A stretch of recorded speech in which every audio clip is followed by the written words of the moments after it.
अरे तुला समजत का नाहीये मी काय बोलतोय ते? प्लीज लिसन टू मी.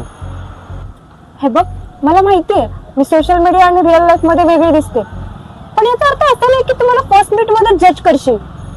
नशीब रिलेशन मध्ये येण्याआधी हे समजलं. अरे पण ऐक तरी. हे बघ, मला एकटे सोड. I need time. बरं, टेक युअर टाइम, मी आलोच. हॅलो.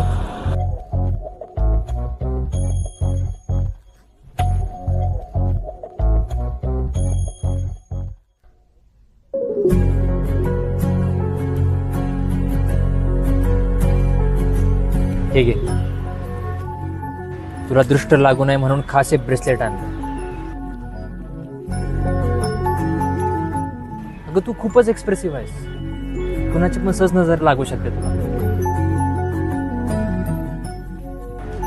प्लीज हे तुझ्यापाशी ठेव आणि काळजी घे स्वतःची. घेशील ना?